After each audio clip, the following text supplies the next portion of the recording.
Si el mundo acabase con un holocausto nuclear, estos mastodontes sobrevivirían. Los submarinos nucleares, indestructibles, indetectables, capaces de atacar desde cualquier punto de los mares del mundo. Esa era la lógica de la Guerra Fría.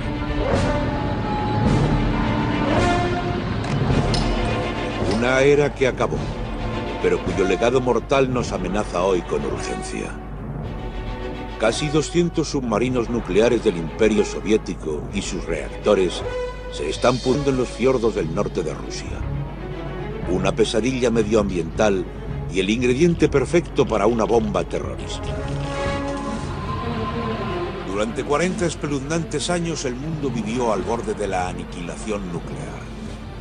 Se llamó la Guerra Fría y fue una constante lucha política y militar por la dominación entre la Unión Soviética, dominada por los comunistas, y los Estados Unidos. La guerra nuclear total no era una simple amenaza. Podía exterminar la civilización humana en cualquier momento.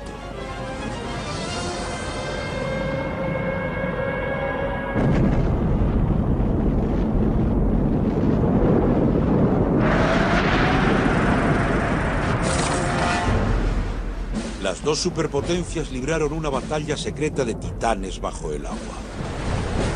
El tamaño importa, sobre todo cuando se trata de submarinos atómicos que llevan misiles. Y Rusia encargó los más grandes. Eran más largos que un campo de fútbol y sus dos reactores nucleares tenían una potencia de más de 100.000 caballos de vapor. Cada submarino era capaz de sumergirse durante meses y llevaba más de una docena de misiles nucleares capaces de arrasar Estados Unidos varias veces. Pero vivir bajo el agua no solo suponía una amenaza para el enemigo. Si el reactor nuclear se quemaba, no había apenas escapatoria. Durante ese duelo a muerte, los submarinos nucleares eran un activo estratégico. El sigilo lo era todo en un juego entre gato y ratón para rastrear y eliminar submarinos enemigos antes de que te eliminasen a ti. En los años 80, en el cénit de la Guerra Fría, Estados Unidos y Rusia se encontraban en plenos preparativos para el día que nadie quería ver amanecer.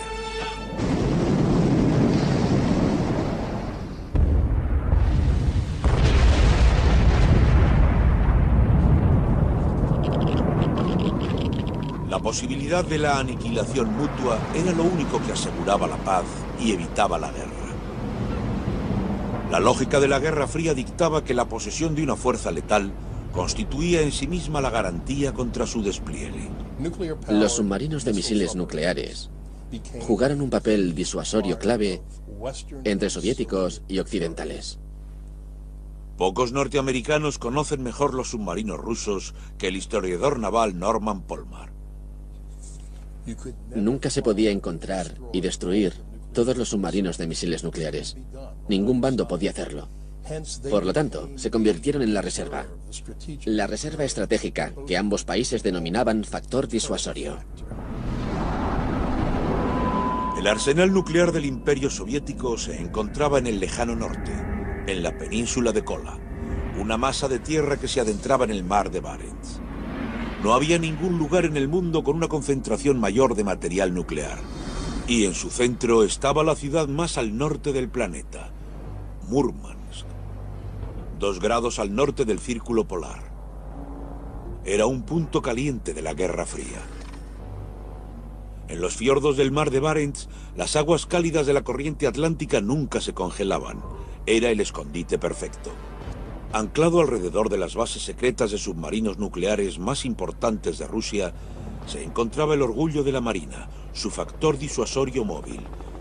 Pero de la noche a la mañana, la poderosa Unión Soviética sufrió un colapso financiero. Señor Gorbachov, abra la puerta. La caída del muro de Berlín marcó el final de la Guerra Fría.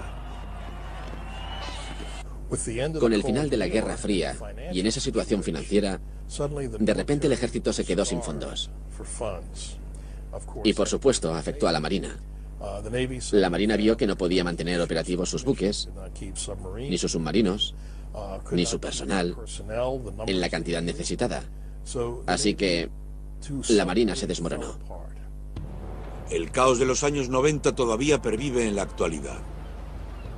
Los fiordos árticos, las arterias de la Marina rusa, aún están atascados de barcos abandonados, recordatorios olvidados de una era pasada, antiguas leyendas que ahora son peligros ecológicos. Es un lugar todavía envuelto en el secreto y con razón. Estos son los reactores de los supersubmarinos nucleares soviéticos, capaces de generar 190 megavatios cada uno, suficientes para acelerar a un submarino de 10.000 toneladas a una velocidad de crucero de 80 kilómetros por hora bajo el agua. Ahora están separados de su cuerpo, pero siguen siendo alarmantemente radiactivos y constituyen una amenazante pesadilla medioambiental y el ingrediente perfecto para una bomba sucia terrorista. Creo que tardaron años en ser conscientes de la magnitud del problema y de su falta de capacidad para resolverlo. En 1990 no había nadie en la Armada Soviética que se esperase que al año siguiente tendrían que empezar a desmantelar 100 submarinos nucleares. A nadie se le pasó por la imaginación. Y hemos tardado tiempo en darnos cuenta de que teníamos que ayudarles, porque era un problema que no afectaba solo al pueblo ruso, sino a todo el mundo. Murmansk, el epicentro de esta pesadilla nuclear, es uno de los sitios más inhóspitos del planeta. En invierno, durante la eterna noche ártica, las temperaturas se hunden a más de 40 grados bajo cero. El clima tan extremo es un gran impedimento para la limpieza de la herencia nuclear de la Guerra Fría.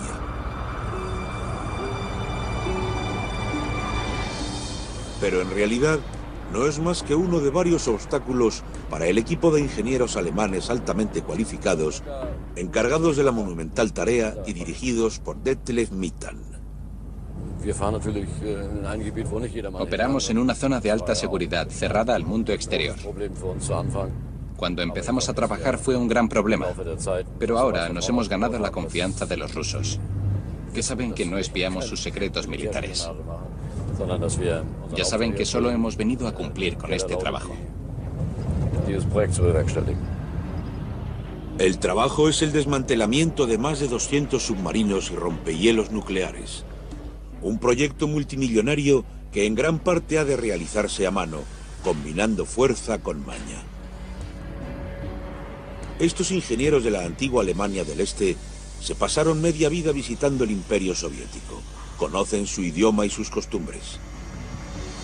Los alemanes aportan un conocimiento único de la ingeniería y los contratistas rusos ponen sus ideas en práctica. Pero no es algo que pueda tocar el hombre.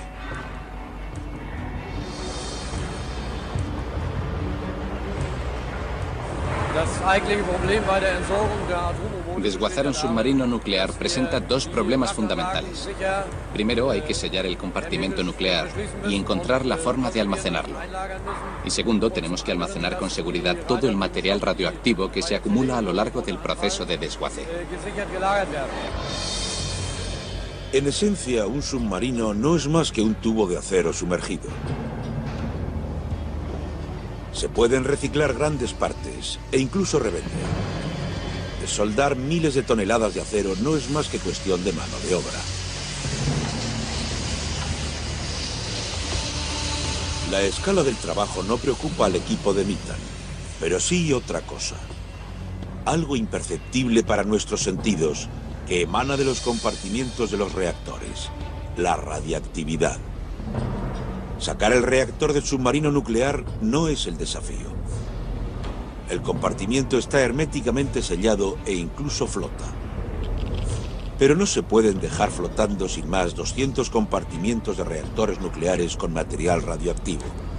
¿Y si sufren alguna fuga o se hunden? O incluso peor, ¿y si caen en manos de terroristas? Para Mittan y el mundo, el tiempo se acaba. En el punto álgido de la Guerra Fría, los submarinos rusos llevaban suficientes cabezas nucleares para arrasar partes enteras de Estados Unidos. Hoy los mayores submarinos jamás construidos no son más que chatarra radioactiva. Desguazar un submarino nuclear requiere un conjunto de destrezas singulares. Un equipo de ingenieros alemanes y rusos se ha hecho cargo de esta monumental labor. En esta central nuclear del norte de Alemania, en la frontera del antiguo imperio comunista, se lleva produciendo el mayor desmantelamiento nuclear del mundo desde 1995. Aquí, Detlev Mittan y su equipo han aprendido a manejar una fuerza escondida tras muros de hormigón y acero. El reactor nuclear, una fuente de energía y radiactividad inimaginables. Estos son piezas altamente contaminadas de 5 centrales nucleares rusas. Emiten tanta radiación que tendrán que pasar décadas antes de que puedan desmantelarse. La labor se extenderá más allá de la vida de Mittan.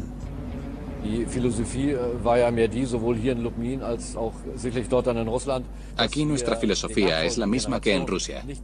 Pasar a las generaciones futuras algo en lo que puedan trabajar. El conocimiento que tiene Mittan del diseño de reactores rusos de la era comunista es una ciencia moribunda. Tenemos que resolver el problema ahora, para que las generaciones futuras puedan terminarlo con seguridad cuando se lo leguemos. De vuelta en Rusia, la profunda y nevada oscuridad del invierno ha dado paso a la exuberancia del verde y el sol durante el breve verano ártico. Mittan y su equipo regresan a los astilleros de Nerpa, a las afueras de Murmansk, en la zona militar de alta seguridad.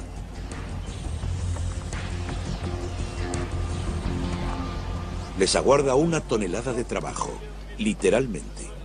Esto es un submarino nuclear de clase Victor, fabricado para cazar y destruir submarinos estadounidenses. Hoy se encuentra al mando de estos dos hombres, Mittan y Rostislav Rimyonok, un colega de profesión ruso. Antes de empezar a trabajar, hay que dar un paso tan secreto que ninguno de ellos dos está autorizado a presenciarlo. Los primeros pasos delicados son el desarme del submarino y la retirada del combustible de los reactores, y ya se han realizado. A continuación, el equipo trabaja alrededor del compartimiento del reactor y maneja gran cantidad de material radiactivo. Por supuesto, el equipo de protección de la radiación lo supervisa todo muy de cerca para que no se produzca ninguna contaminación. Este submarino tenía 2 capas de casco resistente a la presión. Se han abierto ambas y se ha dejado al descubierto una maraña de tubos y cables de acero en la sección de popa del submarino cercana al reactor. Pero desmontar las placas de acero con un soplete implica un riesgo constante de incendio. Y si no se resuelve de inmediato, la ceniza radiactiva podría envenenar a los trabajadores.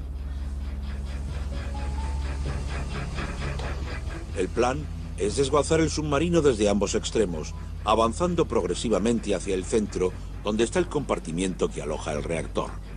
Emite tanta radiación que cortarlo en pedazos resultaría suicida. Manejar el núcleo altamente radiactivo de un submarino nuclear supone un gran reto para la ingeniería.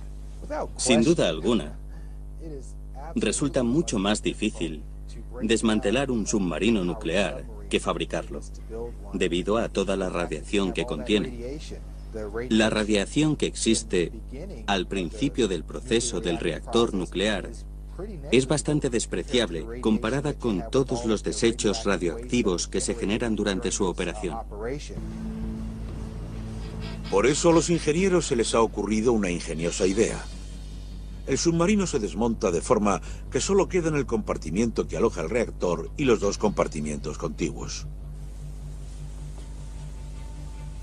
El casco a presión del submarino se convierte en un contenedor con espacio suficiente para todo el material contaminado. Y las mamparas cerradas de cada lado actúan como sello. Casi 200 submarinos nucleares se han reducido a esas 3 secciones. Y aunque pesan varios cientos de toneladas, flotan porque tienen suficiente aire atrapado dentro. Pero no es una solución a largo plazo. Es solo el primer paso para reunir todos los reactores en una zona pequeña y segura.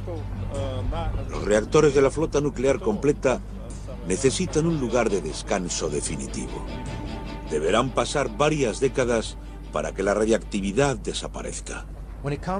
En lo que respecta a los factores que determinan la mayor o menor seguridad del proceso de desmantelamiento, seguramente se puede afirmar que es cuestión del espacio disponible, porque se necesita un lugar donde almacenar el material. Está muy claro. Depende de las instalaciones disponibles y de lo seguras y a prueba de radiación que sean esas instalaciones disponibles. No existe otra alternativa. Las unidades de 1.600 toneladas han de ser sacadas del agua y reducidas hasta que solo quede el reactor. El grueso del material radiactivo se concentra en el fondo. Por eso se le añade una lámina de hormigón y plomo como escudo.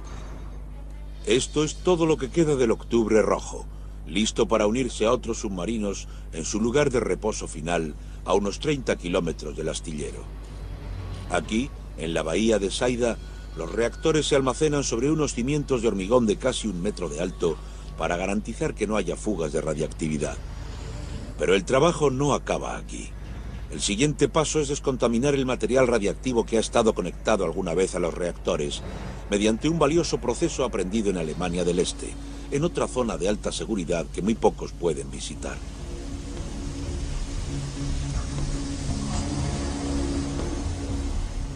A menudo, tras eliminar su radiactividad, las piezas pueden reciclarse y los productos químicos pueden reutilizarse. El ácido fosfórico, al 95%, disuelve las láminas de contaminación.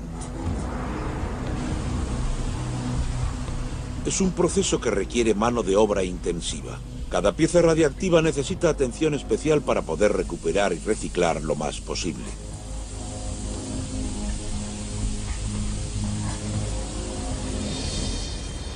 La bahía de Saida será el laboratorio para la autopsia de los cadáveres radiactivos y el cementerio del Octubre Rojo. De vuelta en el astillero de Nerpa, los trabajadores de los muelles todavía están desentrañando el colosal submarino de clase Víctor. Estos hombres serán los últimos que recuerden su poderío antes de verlo reducido a un montón de chatarra. El submarino es historia. Pocos recordarán su papel porque incluso a su muerte Rusia evita hablar de su flota nuclear. Está claro que los rusos no nos van a decir dónde operaba el submarino, ni cuál era su papel. Pero sabemos que surcó los mares del mundo durante más de 2 décadas. Ahora su última travesía es al lugar de almacenamiento.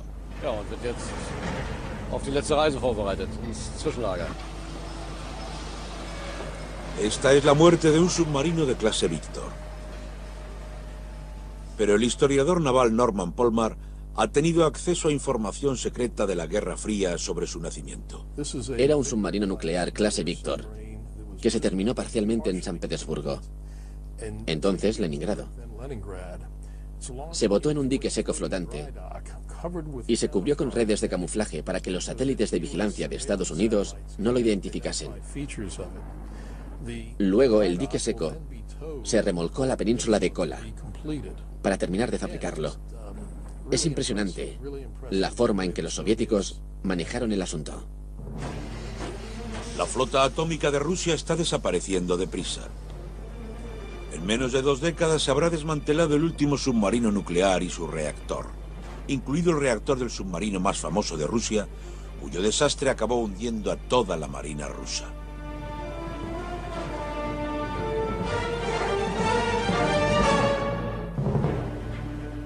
En verano de 2000, tras una década de caos político y hundimiento económico, Rusia volvió a sacar músculo. El país volvió a exhibirse con las mayores maniobras de la flota del norte desde el hundimiento del Imperio Soviético. Y la estrella fue el moderno, gigantesco e indestructible submarino nuclear Kursk. Fabricado tras la caída de la Unión Soviética, era el submarino nuclear más costoso y avanzado jamás diseñado en Rusia. Estas son unas raras imágenes del interior del Kursk. Su capitán, el teniente Dmitry Kolesnikov, llevó a su mujer Olga a bordo. El submarino era tan grande que incluso disponía de instalaciones de ocio para sus marineros. Dmitry Kolesnikov, estaba orgulloso de servir en el Kursk, aunque apenas ganaba 700 euros al año. Él y 117 marineros se encontraban a bordo durante las maniobras de agosto de 2000. Les supervisaba muy de cerca no solo el mando de la Marina rusa, sino también su mayor enemigo. El ejército de Estados Unidos vigilaba las maniobras. Teníamos uno o puede que dos submarinos nucleares en la zona. Al mismo tiempo, los rusos tenían un submarino de misiles balísticos que estaban intentando sacar de la zona sin que nosotros nos diésemos cuenta. Así que pasaban muchas cosas entre bastidores, o mejor dicho, bajo el agua, de lo que parecía a simple vista. La misión del Kursk era demostrar que podía disparar torpedos con precisión letal y destruir un portaaviones estadounidense en cuestión de minutos. Hacia las 8 de la mañana, los técnicos de la sección de proa del Kursk empezaron a cargar los torpedos. El mayor peligro para cualquier submarino lo constituyen sus propios torpedos. Contienen un combustible extraordinariamente explosivo. Si no se manejan con cuidado, pueden explotar. Pero los marineros del Kursk no sabían que sus torpedos no habían recibido el mantenimiento adecuado. A las 8 horas y 51 minutos, la señal de listo para disparar torpedos fue el último mensaje enviado desde el Kursk. Se produjeron dos explosiones de tal magnitud que se registraron en Alaska, a casi 5.000 kilómetros de distancia. Fue una catástrofe con categoría de seísmo que envió al Kursk al fondo del mar de Barents. Se había planeado que fueran unas maniobras navales que sirvieran para demostrar que la Marina rusa seguía en el mapa y que Rusia seguía siendo una gran potencia militar internacional. Pero acabó resultando un gran desastre. Sorprendentemente, la Marina rusa no dio mucha importancia a la explosión. Solo al final del día, tras no lograr comunicarse con el Kursk, los oficiales navales comenzaron a preocuparse. Se perdieron horas intentando buscar al submarino afectado. Al fin y al cabo, se había fabricado para ser indetectable. Luego se produjo un eco de sonar en aguas poco profundas. El Kursk se encontraba a una profundidad de solo 100 metros. Unos buzos podrían haber accedido fácilmente hasta él, pero el equipo de rescate de los rusos era tan viejo y estaba tan mal mantenido que no pudieron contactar con el Kursk. Si había supervivientes, cada minuto contaba, pero la Armada se negó a asumir la derrota y rechazó firmemente la ayuda extranjera. Los soviéticos en general habían sido capaces de sacar a la superficie a los submarinos dañados y rescatar a la tripulación. Pero el Kursk supuso la gran excepción, a causa del tipo de daños que había producido el torpedo en la proa, ya que había reventado la sección de proa entera. Se quedaron sin opciones y la situación se descontroló. Las autoridades intentaron silenciar a las airadas esposas y madres con métodos ciertamente dudosos. No entendéis nada. Y os quedáis ahí sentados tan tranquilos.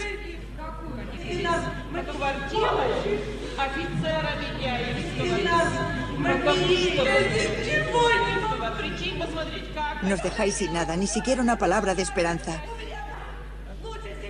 Ahora más os vale pegaros un tiro, porque no os vamos a dejar vivir.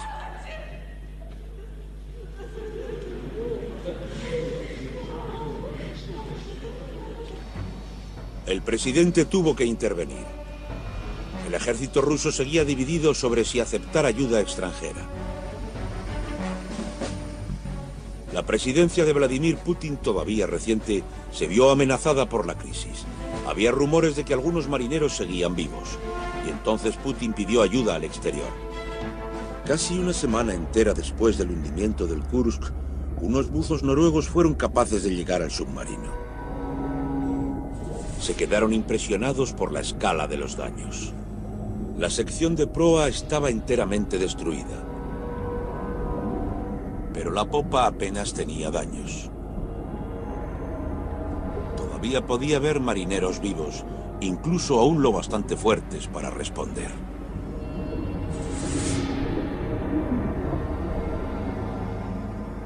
Los buceadores golpearon el casco, esperando ansiosos una respuesta.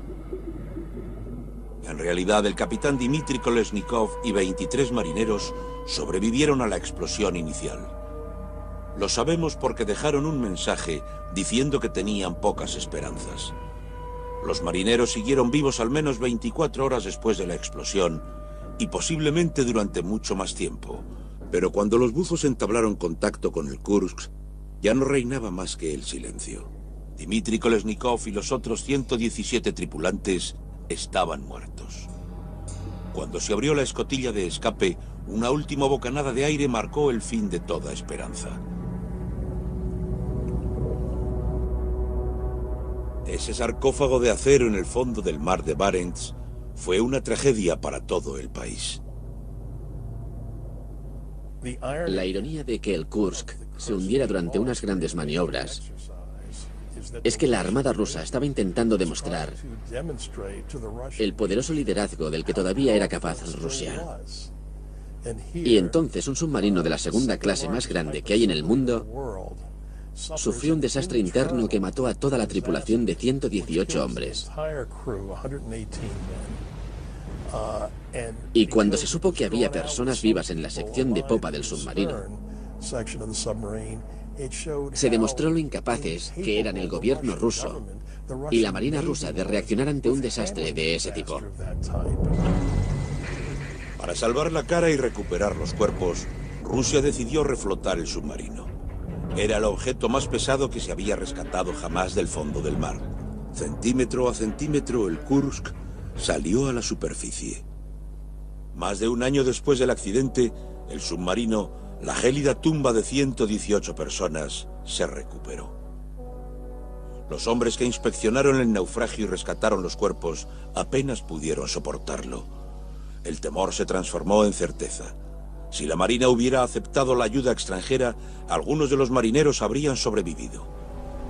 Fue el peor resultado posible para la antaño orgullosa flota del norte. Había perdido su buque insignia y había dejado morir a su tripulación en el fondo del mar de Barents.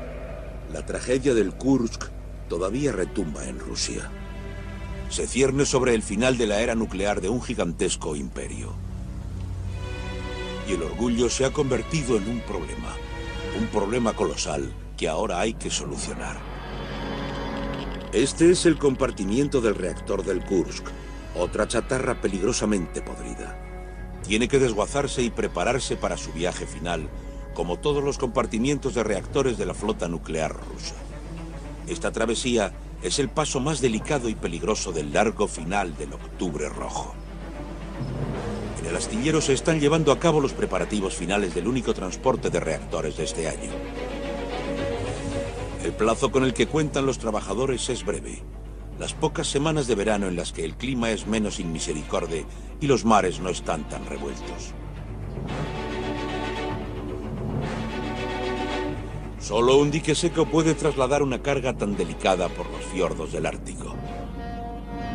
El astillero de Nerpa está a unos 30 kilómetros de la instalación de almacenamiento provisional de Saida. Pero la travesía es traicionera y está surcada de instalaciones militares de alto secreto. Un mar en calma es absolutamente crucial. Si el dique se hunde, las aguas quedarán contaminadas para siempre con residuos radiactivos altamente tóxicos. Cualquier cambio meteorológico supone una invitación al desastre. Los submarinos nucleares, el terror invisible de la Guerra Fría, hoy no son más que problemáticos montones de chatarra. En un esfuerzo monumental se están desguazando casi 200 submarinos, sellando sus reactores y preparándolos para su peligroso viaje final.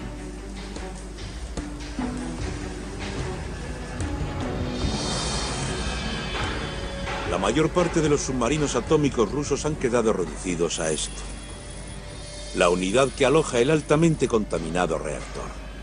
Los trabajadores del astillero de Nerpa en Murmansk, Rusia, se preparan para una labor extremadamente peligrosa: trasladar estos reactores por vía marítima hasta su lugar de reposo final, a unos 30 kilómetros de distancia.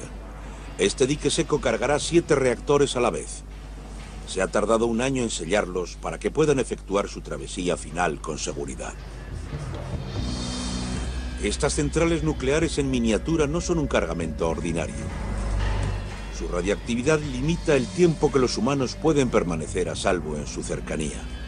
La capa exterior de acero de cada reactor mide 7,5 centímetros de espesor, con lo cual el peso total de un reactor alcanza las 1.600 toneladas, el equivalente a 4 aviones Jumbo. Trasladarlos es una tarea casi imposible. Incluso las herramientas hidráulicas más potentes a veces fallan.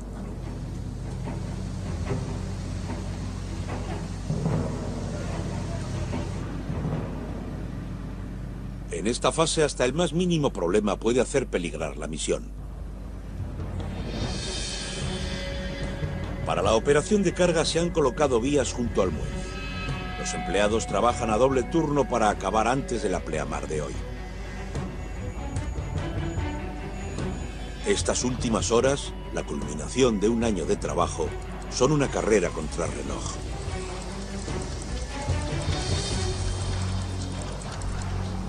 La mayor preocupación es el tiempo. En el Ártico nada puede ser más impredecible. Es el factor que gobierna a quienes toman las decisiones. Detlef Nitan y su colega ruso, Lada Gavlyuchenko. Y no pueden ignorar un hecho amargo. El tiempo ha empezado a volverse en su contra. Hoy hemos visto lo rápido que puede cambiar el tiempo aquí. Se ha puesto a hacer mucho viento y eso es peligroso para el transporte. Solo se permite el movimiento bajo una cierta fuerza de viento. Ahora están en un punto crítico. Si el viento no remite, hoy no podrán realizar el transporte. Como se puede ver, el dique dispone de una amplia zona donde puede azotar el viento. El viento y las olas de los fiordos nos impiden llevar a cabo el transporte a salvo. Es un desastre. También ha empezado a llover. Pero los empleados continúan trabajando de todas formas para acabar su labor con la esperanza de que mejore el tiempo. Unos enormes contrafuertes de acero mantienen los reactores en su sitio, 3 a cada lado de la unidad.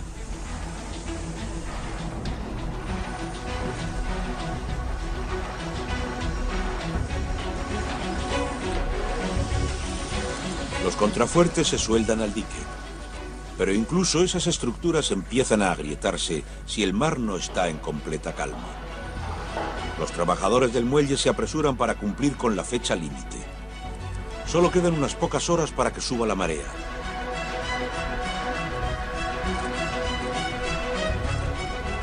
Pero el viento sigue sin remitir y el cielo no se ha despejado.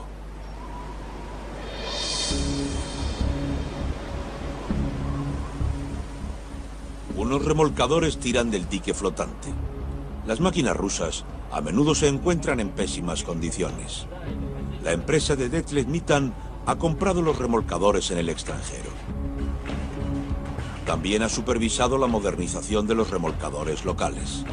Es responsabilidad suya que los motores diésel de los remolcadores no fallen. Pero la decisión sobre el transporte de hoy depende de los rusos. Se piden más remolcadores. El transporte finalmente tendrá lugar. Harán falta 7 remolcadores para transportar el dique, 2 para tirar de él y 5 para estabilizarlo, para evitar que el dique y su valiosa carga vuelquen. Es la última oportunidad que tienen los contratistas del astillero de Nerpa de entregar los reactores totalmente sellados y listos para su almacenamiento.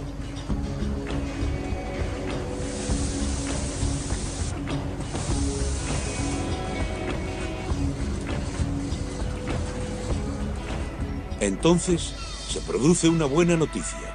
El cielo empieza a despejarse. Pero a menos que remita el fuerte viento, el dique y su peligrosa carga amenazan con causar un desastre medioambiental. Está a punto de comenzar el transporte marítimo de 7 reactores nucleares rusos. El agua se bombea fuera del dique, que empieza a flotar con la marea alta. 7 potentes remolcadores tienen que empujar y tirar del gigantesco dique flotante cargado para sacarlo al fiordo ártico. Solo pueden avanzar a ritmo de caracol. A 2 nudos tardarán casi 9 horas en llegar a su destino a 30 kilómetros de distancia. La instalación de almacenamiento de la bahía de Saida en el norte de Rusia. Pronto será imposible volver atrás. Cuando se trabaja con un reactor desmantelado, hay que saber muy bien lo que se hace, y mucho más si se trata de varios reactores y encima se transportan por vía marítima. Es una gran hazaña de la ingeniería. Es una de esas cosas en las que si todo sale bien, respiras aliviado, pero si no sale bien, las consecuencias pueden ser muy graves. Si se hundieran y se sería nada fácil sacar un reactor nuclear del fondo del mar. Pero por fin el tiempo se pone de su lado. El sol radiante y el mar en calma prometen una travesía segura a los reactores.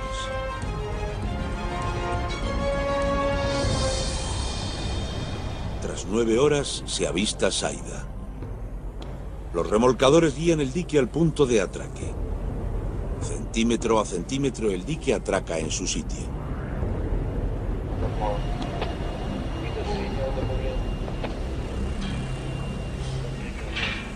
El dique ya está a salvo, pero quizá su carga no. Ahora hay que descargar un peso de casi 12.000 toneladas del muelle flotante que se unirá al de los otros 33 submarinos nucleares desmantelados que ya se han trasladado aquí en los últimos 6 años, mientras el paso del tiempo los deja inertes lentamente.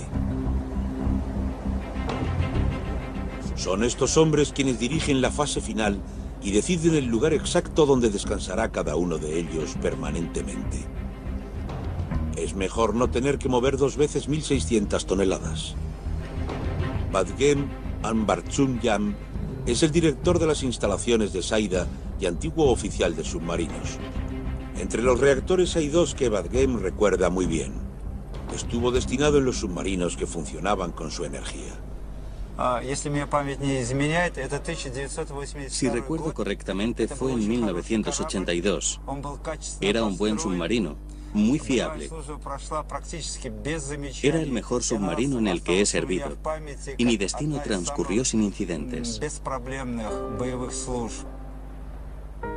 Este antiguo oficial de submarinos cree que es su deber lograr que descanse en paz y a salvo lo que antaño fue una amenaza para Occidente. Los gigantes de la Guerra Fría, que ahora yacen varados sobre un lecho de hormigón en lo más remoto del Ártico.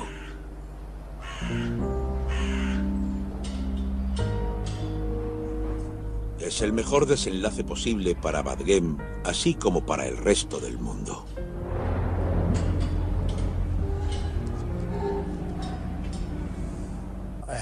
Tuve el privilegio de conocer a varios oficiales de submarinos soviéticos, ahora retirados, y también a varios diseñadores de submarinos soviéticos, ahora rusos.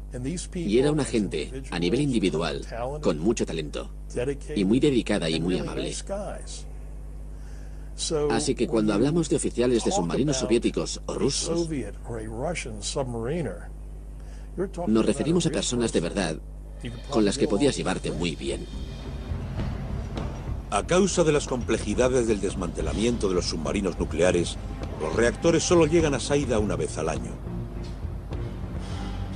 Y estos hombres tendrán que dedicar todo el resto de sus carreras a enterrar la antiguamente poderosa flota del norte rusa. De hecho, la larga historia del Octubre Rojo no acabará hasta dentro de 70 años. Solo entonces los niveles de radiactividad habrán bajado lo suficiente para que los reactores puedan abrirse, manipularse y desmontarse por completo. Un legado para las generaciones futuras. ¿Pero sus contenedores durarán tanto tiempo?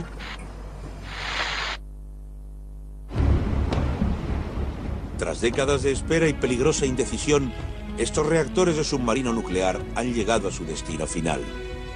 Pero no se pueden desmontar hasta dentro de 70 años, cuando su radiactividad potencial haya disminuido. Entre ahora y entonces, la pregunta del millón es si están realmente bien sellados y si permanecerán así. Hoy, Detlev Mitan y su equipo de ingenieros alemanes comprobarán si los reactores rusos están sellados adecuadamente o emiten más radiación de la calculada. No basta con resolver el problema técnico de almacenaje de los reactores. También hay que mantenerlos a salvo de los terroristas e impedir que alguien saque accidentalmente la contaminación de esta zona. Por eso se vigila cuidadosamente a todos los visitantes a esta zona de alta seguridad.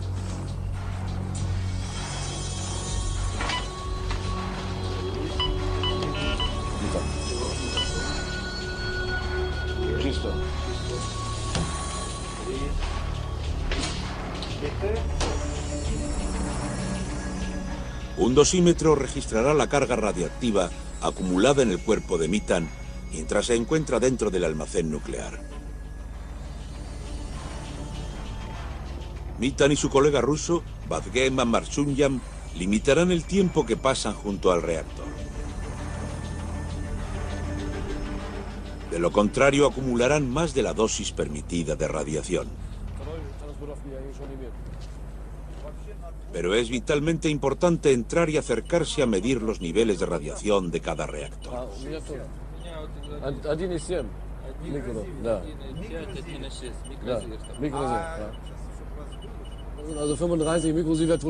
Aquí tenemos 35 microsieverts por hora.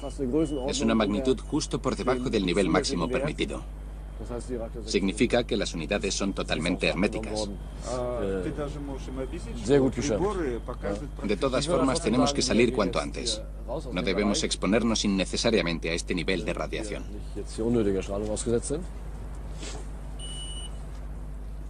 La naturaleza dicta que la radioactividad decrece con la distancia.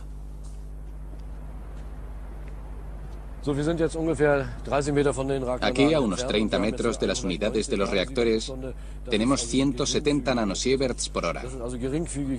Está un poco por encima del nivel de radiación natural. Es el que existe en la mayor parte de Europa, incluso sin reactores. De hecho, es el nivel de radiación que se mediría en el centro de cualquier ciudad. Los reactores son herméticos, y si se mantienen adecuadamente, continuarán siéndolo durante un siglo, hasta que una generación futura acabe el trabajo. Pero puede que esa generación se pregunte para qué nos esforzamos tanto en construir esos submarinos nucleares. Creo que los submarinos nucleares de ambos bandos jugaron un papel clave para mantener la paz mediante la disuasión. Ningún bando podía arriesgarse a iniciar una guerra nuclear o a obligar al otro bando a iniciarla. Estos mastodontes de la Guerra Fría, capaces de destruir el mundo en segundos, tardarán décadas en ser destruidos.